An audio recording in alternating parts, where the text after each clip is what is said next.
Bonjour à tous, mon nom est Marc-Olivier Ouellette. Je vais être votre animateur aujourd'hui pour cette conférence sur les sciences infirmières. Euh, juste quelques consignes avant qu'on débute. Cette conférence, elle est enregistrée, donc elle sera rediffusée au cours des prochains jours sur notre site des Portes ouvertes. C'est une durée d'environ 45 minutes. Je vous invite à utiliser la section questions-réponses, donc Q&R qui apparaît en bas de l'écran. C'est vraiment votre façon de communiquer vos questions. Moi, je vais les regarder ainsi que toute l'équipe et on va tenter d'y répondre directement via cette section ou même après notre courte présentation, on va essayer aussi d'y répondre en direct. On ne sera sûrement pas en mesure de répondre à toutes les questions parce qu'elles sont normalement très nombreuses et donc on va vous inviter pour le reste à aller visiter notre kiosque. Vous allez trouver aussi d'autres informations, puis je vais vous envoyer tous les liens dans le chat. Aujourd'hui, on accueille notre conférencière, Sophie, qui est une étudiante en sciences infirmières qui a poursuivi aussi au deuxième cycle. Donc, Sophie, je vais te céder la parole maintenant pour ta petite présentation.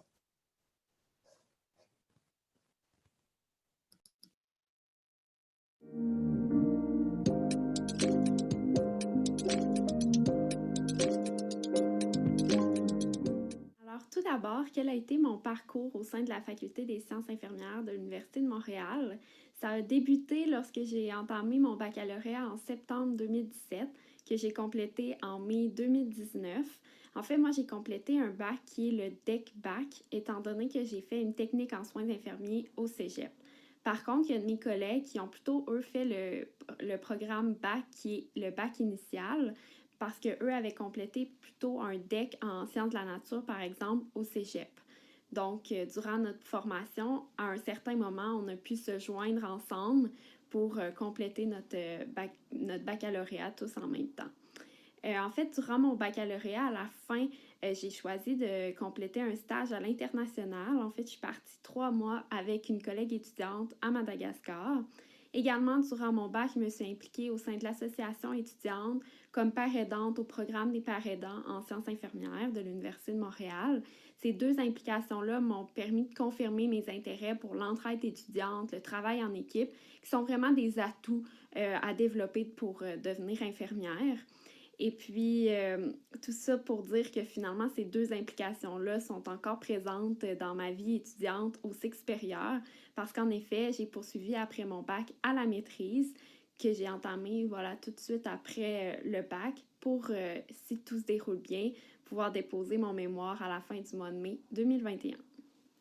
Pourquoi, à la suite de l'obtention de mon DEC en soins infirmiers, j'ai décidé de poursuivre au niveau universitaire?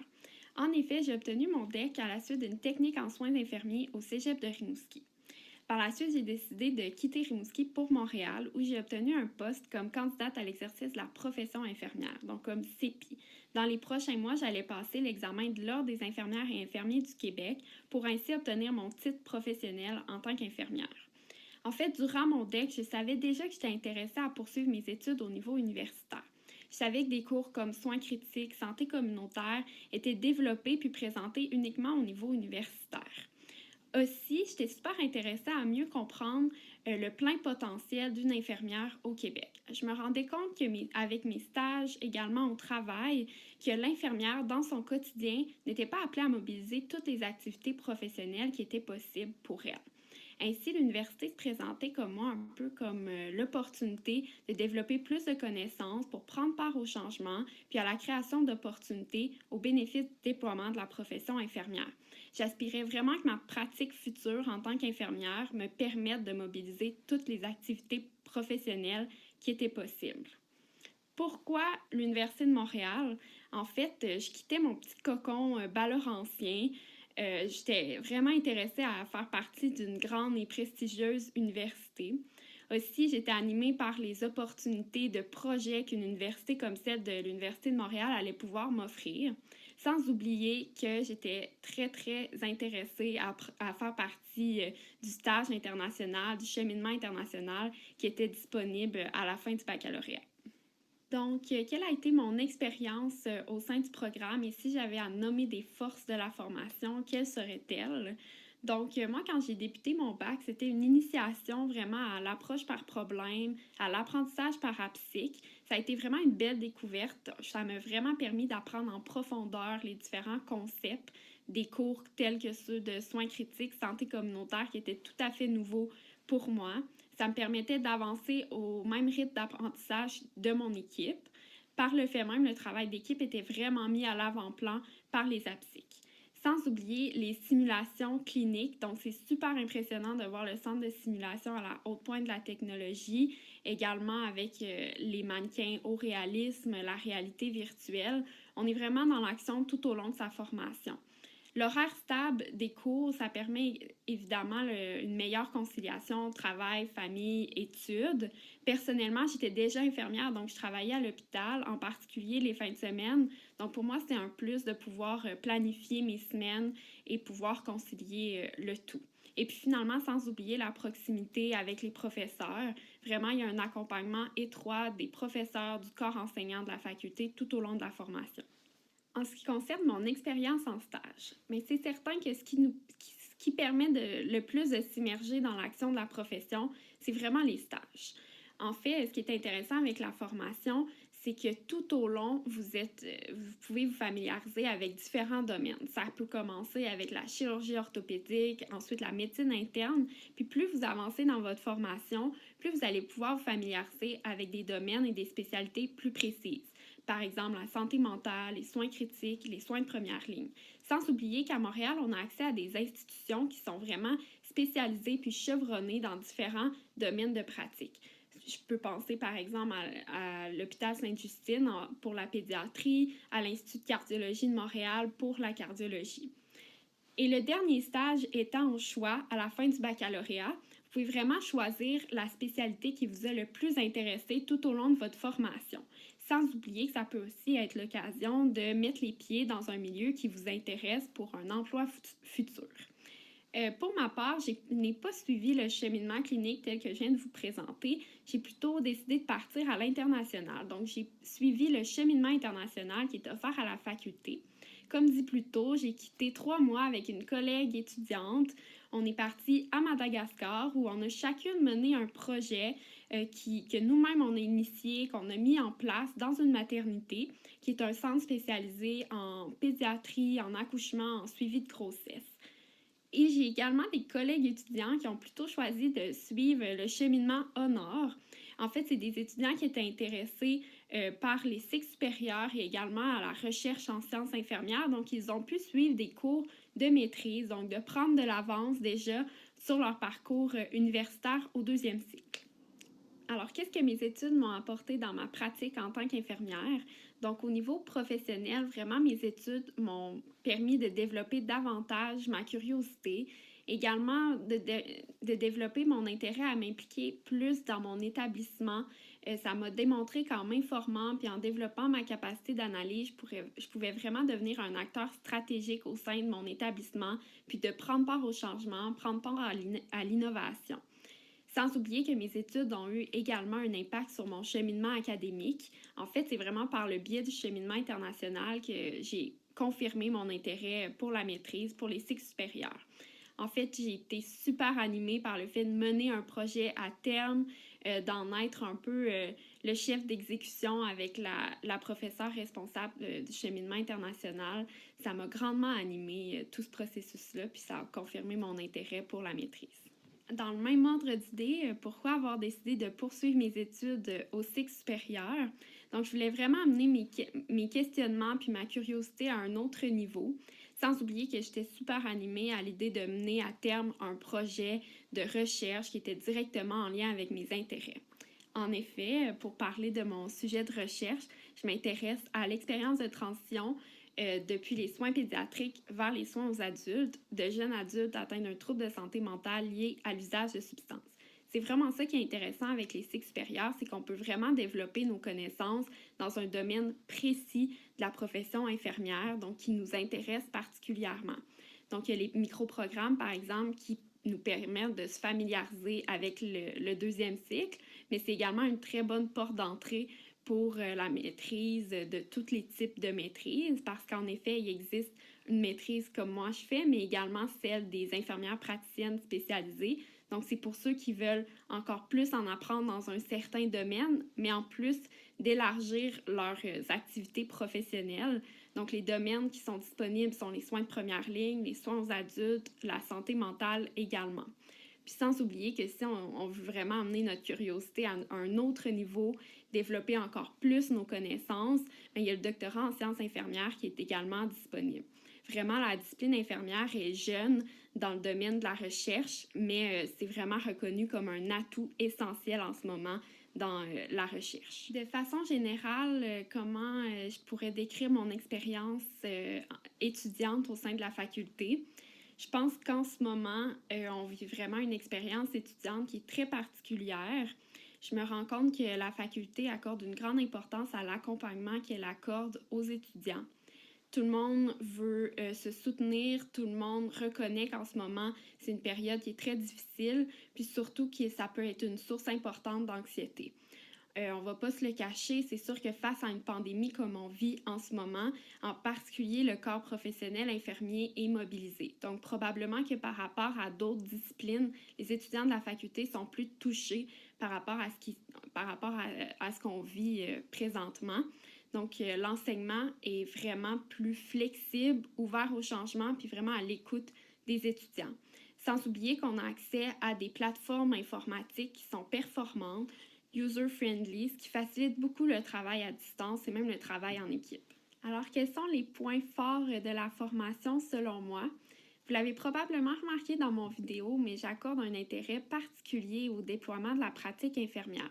C'est pas pour rien, c'est parce que la formation m'a énormément sensibilisée à cet enjeu-là, également à l'apport qu'on peut tout avoir, nous infirmières, au système de santé actuellement.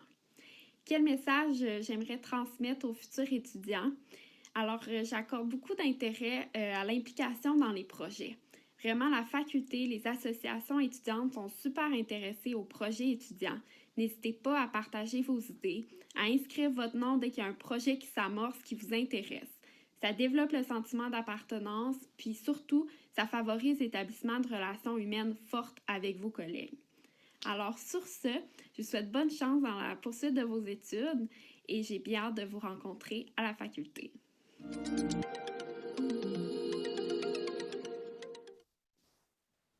Merci beaucoup pour cette petite vidéo qu'on avait enregistrée. Sophie est bien sûr avec nous en ce moment. Elle est accompagnée aussi des membres de la faculté de sciences infirmières.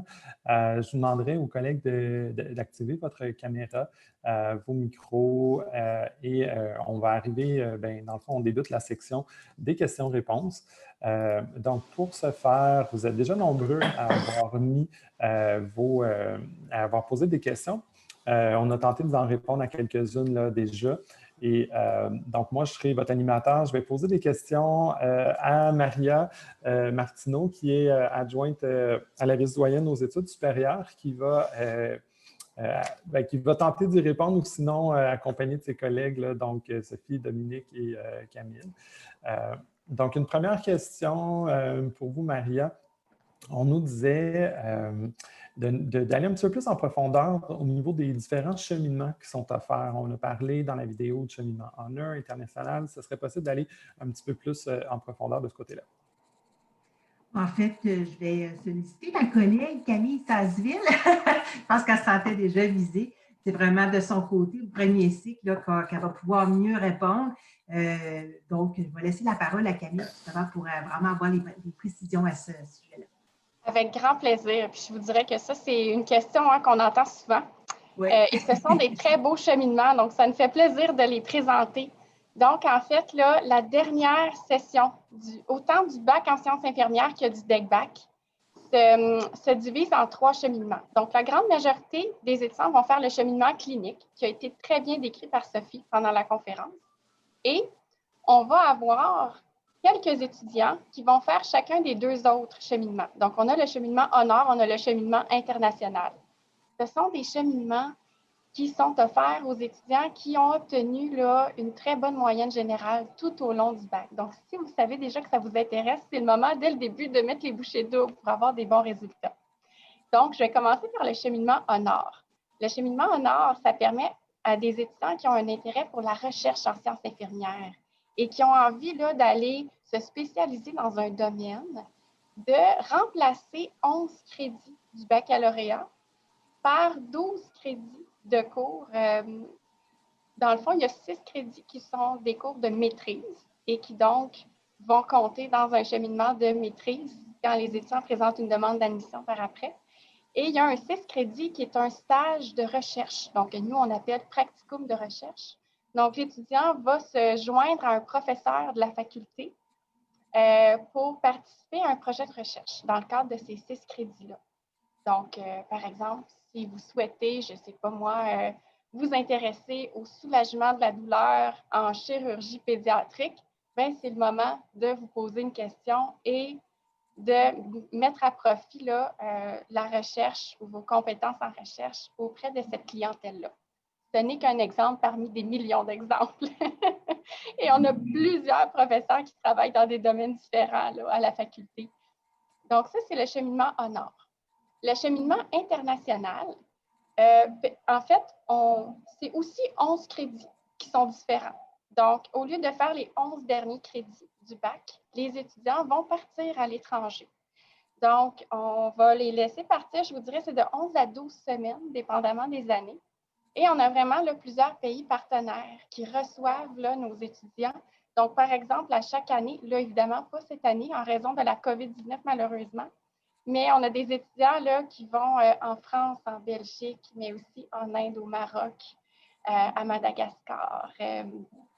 Donc, on a vraiment plusieurs options de places de stage. Donc, c'est des places de stage en milieu communautaire, mais dans un pays à l'international. Alors, voilà, j'espère que ça répondait à la question. Oui, merci beaucoup, Camille, pour ta question. On a une question aussi qui concerne les milieux de stage. Donc, comment est-ce qu'on fait comment ça fonctionne, en fait, les stages, puis comment on peut décider lequel on peut faire et quelles options qui se présentent à nous? Maria, je vais continuer. Pour féliciter Camille. Camille, je pense qu'elle y allait d'emblée. Oui, c'est ça. Camille. Donc, les stages au premier cycle,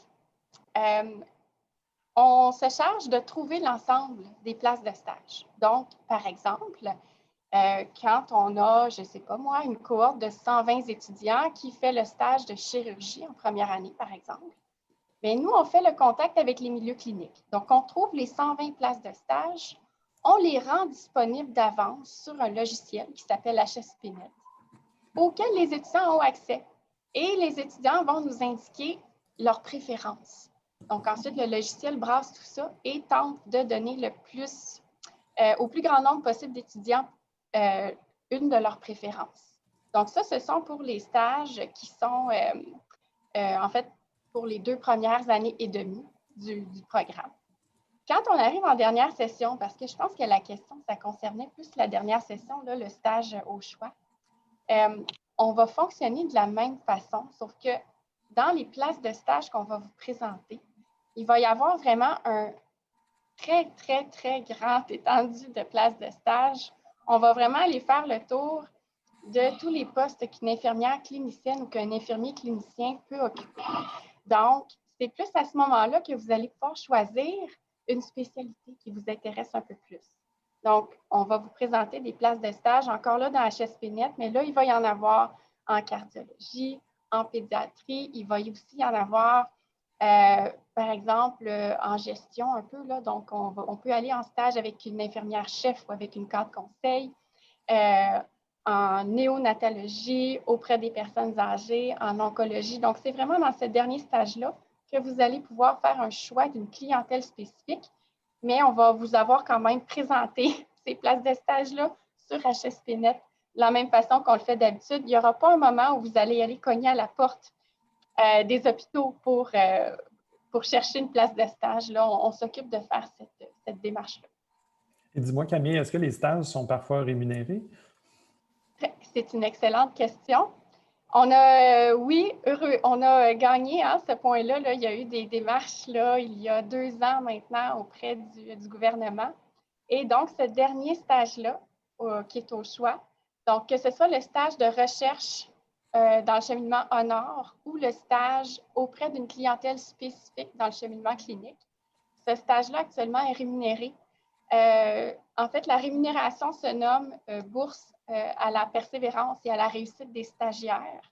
Donc, ça permet à tous les étudiants qui participent à ce stage-là et qui remplissent les conditions d'obtenir un montant de 2 800 $. Et ce n'est pas un concours, c'est vraiment là, tous les étudiants qui sont inscrits dans ce stage-là peuvent avoir accès. Puis là, évidemment, il y a d'autres petits critères, mais je vous dirais que généralement, là, tous les étudiants de ces deux cheminements-là les ont.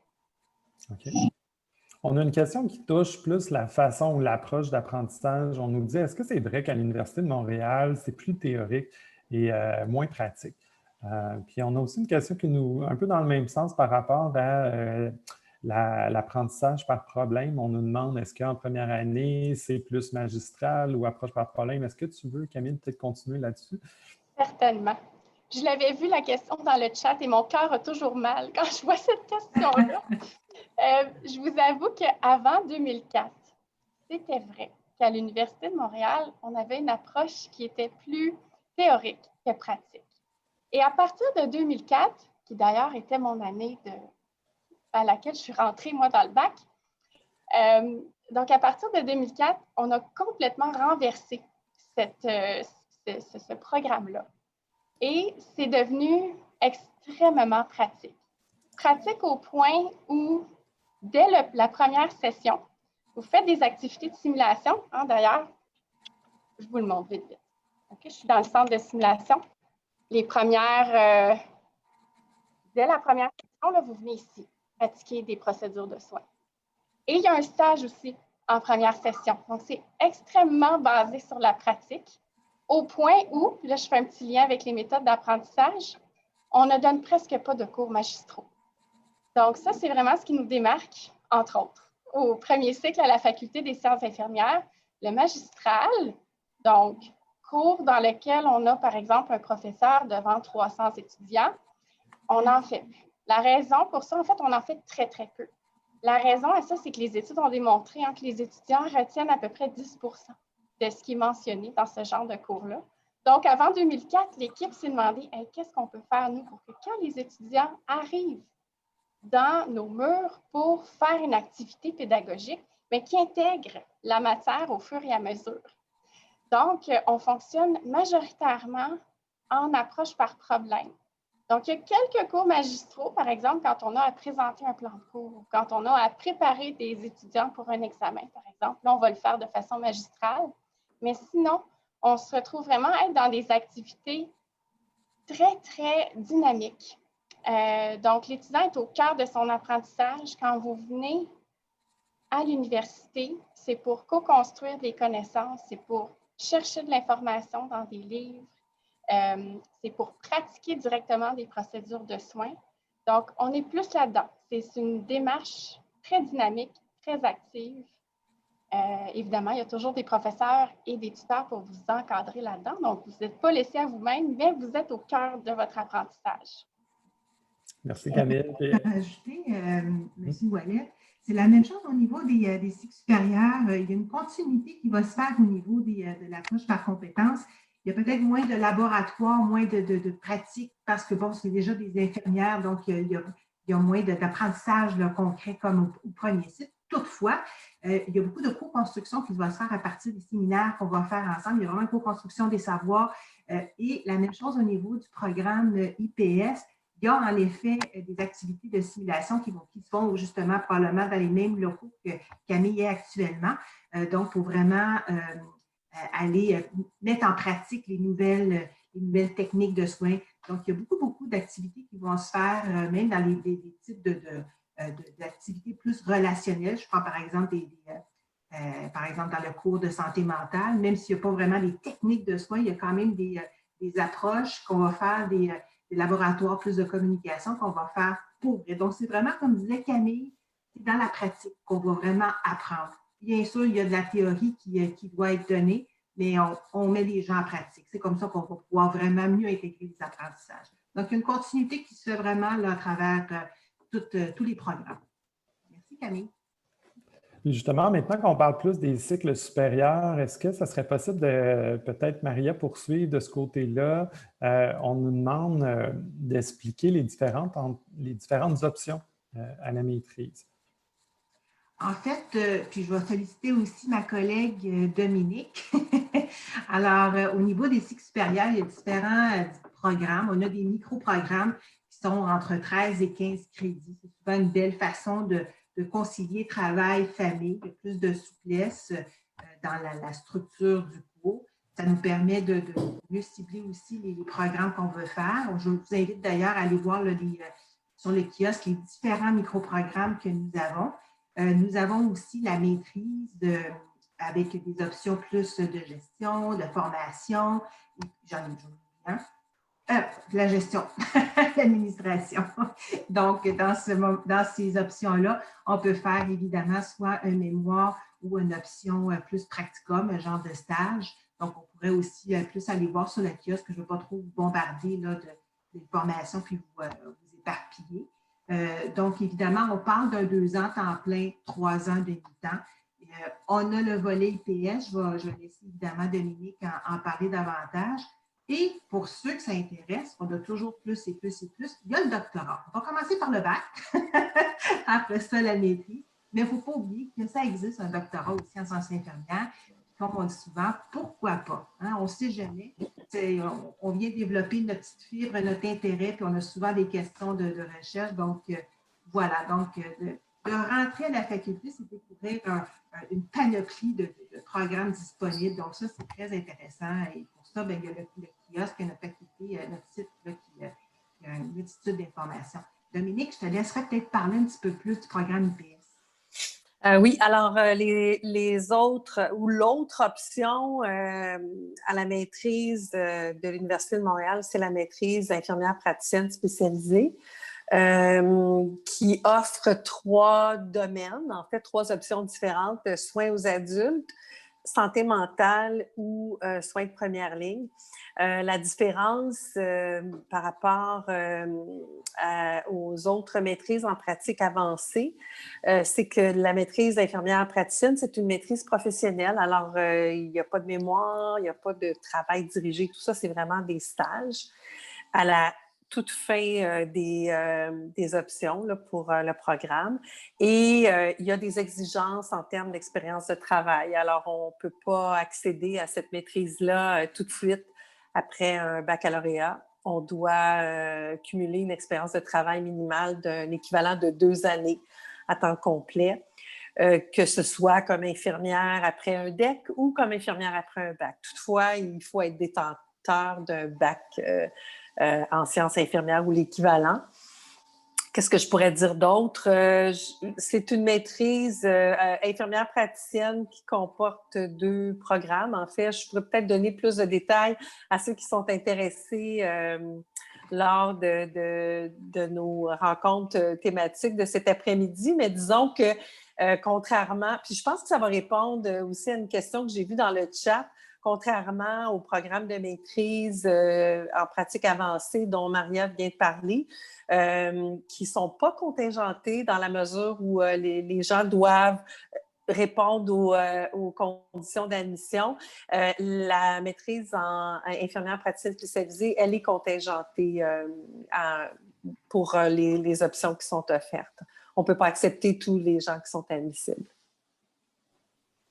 Puis, on a une question justement pour la clientèle non francophone qui nous demande si c'est possible de déposer ses travaux en anglais.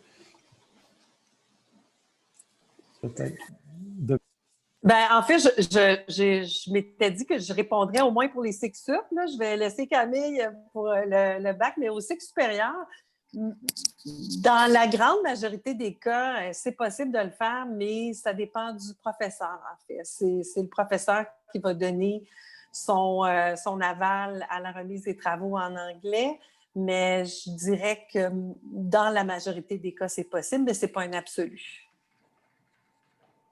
On a des questions de personnes qui se demandent à quoi ça ressemble une première session au bac pour un étudiant là, qui n'aurait pas fait une technique en sciences infirmières. Donc, en fait, je m'excuse, Maria, je me permets de répondre directement. Bien sûr, vas-y. Ça concerne le baccalauréat. Vas-y, Camille.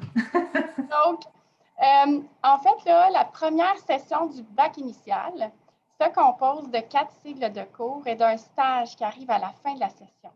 Donc, on va vraiment offrir des cours dans un horaire fixe. Donc, par exemple, les lundis, ça va être le cours d'initiation aux sciences infirmières. Le mardi, ça va être le cours qui porte sur tous les systèmes du corps humain. Le mercredi, ça va être le cours pratique qui va porter sur l'évaluation. Donc là, vous allez venir dans le laboratoire en arrière de moi et, par exemple, faire l'auscultation, les signes vitaux et toutes les autres procédures de soins qui sont en lien avec l'évaluation des différents systèmes du corps humain. Le jeudi, vous allez faire le cours qui porte sur une physiopathologie. Donc, par exemple, quand on est dans la semaine du système cardiovasculaire, bien, vous allez avoir vu le système cardiaque le mardi, l'auscultation et autres procédures de soins en lien avec le système cardiaque le mercredi. Et le jeudi, on va voir, par exemple, l'insuffisance cardiaque, qui est la maladie chronique la plus répandue là, dans notre système de la santé actuellement et qui est en lien avec le système cardiovasculaire. Donc, on va avoir ce même rythme-là jusqu'à la mi-novembre. Et après ça, là, on va aller faire le premier stage qui va se dérouler là, sur une unité de médecine. Donc, vous allez être en contact avec les différentes maladies chroniques que vous allez avoir vues dans le courant là, de la première session.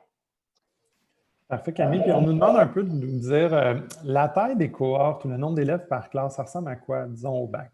Nous avons des cohortes de maximum 120 étudiants. Okay? Donc, à partir du moment où on a plus que 120 étudiants, on crée un deuxième groupe. Donc, on a différentes sections dans lesquelles on va recevoir maximum 120 étudiants. Donc, je vous dirais qu'en général, on va avoir un total de 3 sections, 2 à Montréal, 1 à Laval, hein, parce que à l'automne, on a des admissions sur le campus de Montréal et on a aussi des admissions sur le campus de Laval.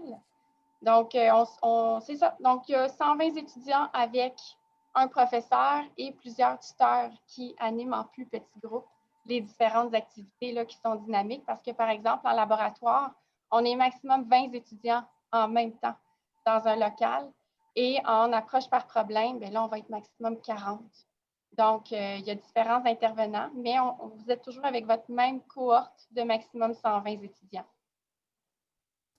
Les étudiants qui font le parcours au cégep en sciences de la nature, est-ce qu'ils sont pénalisés versus ceux qui ont fait un DEC en soins infirmiers? Oh, pas du tout. En fait, c'est 2 programmes. Je vous dirais que, en fait, je vais vous expliquer comment ça fonctionne. Peu importe le chemin qu'on prend, ça prend 5 ans. Okay? Donc, c'est-à-dire que les étudiants qui ont fait une technique, ont fait 3 ans de technique en soins infirmiers au cégep et viennent au bac faire 2 ans pour compléter leur formation. Tandis que les étudiants qui ont fait un DEC en sciences de la nature ont fait 2 ans de DEC en sciences de la nature et viennent à l'université faire 3 ans de bac en sciences infirmières. La différence entre les deux, je vous dirais que c'est plus au niveau de l'accès à la profession parce qu'à la fin d'une technique de 3 ans, les étudiants qui ont réussi cette technique-là peuvent se soumettre à l'examen de l'ordre et commencer à travailler tout de suite. Donc, il y a plus là la différence, mais en termes de je voudrais de développement des compétences ou de programme, il n'y a pas de pénalité. D'ailleurs, nous, la dernière année et demie du programme, on rejoint les 2 cheminements parce qu'il y a des contenus qui sont identifiés par l'ordre comme étant des contenus universitaires. Je vous donne 2 petits exemples. Là. Tout ce qui touche les soins critiques, donc l'urgence, les soins intensifs, et tout ce qui touche la santé communautaire. Donc, les CLSC, les GMF, la santé des populations, les organismes communautaires, ce sont des contenus qui sont identifiés comme étant universitaires. Donc, généralement, les étudiants qui ont fait la technique en soins infirmiers en ont pas vu ou un petit peu. Donc, on jumelle les étudiants du bac initial et du DEC-Bac pour voir ces contenus-là dans la dernière année et demie là, du programme. Peut-être en terminant, une dernière question pour Sophie. Sophie, qu'est-ce que tu aurais comme conseil à un étudiant qui veut confirmer son intérêt pour les sciences infirmières? En fait, je ne sais pas, vous êtes où dans votre processus de pensée. Je pense qu'il faut un peu voir c'est quoi nos intérêts de façon générale peut nous amener à s'intéresser au domaine de la santé, parce que je pense que c'est souvent la première réflexion qu'on a, c'est qu'on est intéressé par le domaine de la santé. Pour ma part, si je peux partager mon expérience, peut-être que ça peut aussi amener cette personne-là à voir si c'est dans ses intérêts aussi. Mais ce qui est un gros plus de la profession infirmière, c'est qu'on jumelle beaucoup le côté humain au côté science, donc au côté bio, physio. Donc, quand on n'arrive pas à savoir qu'est-ce qui nous intéresse le plus, est-ce qu'on aimerait plus la relation d'aide ou non, finalement, on aime aussi beaucoup les sciences, puis la chimie, puis toute la physique. Mais là, ce qui est le fun, c'est qu'on met le tout ensemble, puis que dans notre quotidien, on développe autant des connaissances en termes scientifiques que comment on peut interagir avec des personnes qui vivent des complexités un peu plus cognitives, psychologiques, et là, on les accompagne là-dedans par de la relation d'aide. Donc, ça vient vraiment jumeler les deux, ce qui est un gros plus, je pense, pour la profession infirmière dans le domaine de la santé. Donc, si on est déjà un peu intéressé à le domaine de la santé, puis ces deux aspects-là, on n'arrive pas à voir c'est lequel entre les deux qui penche le plus dans la balance, je pense que la profession infirmière, c'est une bonne direction vers où diriger. Merci, Sophie. Puis peut-être en terminant, Maria, est-ce que le taux de placement est bon pour les étudiants les diplômés en sciences infirmières? Absolument. Absolument, et ça à tous les niveaux, dans n'importe quel domaine. De ne pas sans savoir qu'actuellement, on cherche à avoir des infirmières dans nos milieux. Donc, je vous invite vraiment à venir dans notre faculté, venir avec nous. Il y a vraiment une belle dynamique, des personnels, des professeurs aussi très enrichissants. Donc, et on est bien reconnus aussi dans nos différents milieux avec lesquels nous avons un partenariat très, très, très étroit aussi. Donc, voilà. Super, bien, merci beaucoup. Je pense qu'on va arrêter là. Je vais vous publier dans le chat des liens pour la suite de la journée. Il y a d'autres activités qui sont organisées. Il y a des kiosques que vous pouvez aller consulter. Il y a aussi des séances thématiques qui vont avoir lieu sur Zoom. Et les portes ouvertes se poursuivent. Ce n'est pas juste aujourd'hui, ça va se poursuivre jusqu'au 3 décembre. Donc, j'ai mis le lien dans le chat. Je vous invite à poursuivre. On a essayé de répondre à la majorité de vos questions. Pour ceux qui n'ont pas eu des réponses, je vous invite à aller les poser au kiosque directement. Ou si vous avez des questions plus personnelles en lien avec votre situation, votre parcours scolaire, puis c'est plus des questions sur est-ce que je suis admissible avec mon parcours, je vous invite à aller voir l'équipe du service de l'admission et du recrutement. On offre un service de clavardage en direct toute la journée avec l'équipe des agents d'admission qui vont pouvoir regarder votre situation là, un petit peu plus en détail. Bien, j'en profite pour remercier toute l'équipe. Sophie pour ta belle conférence ce matin et aussi toute l'équipe Dominique, Camille, Maria. Merci beaucoup pour votre temps et merci à vous à la maison qui avez pris du temps pour vous intéresser à nos beaux programmes de belle faculté. Donc, je vous souhaite une très belle journée et à bientôt. Merci.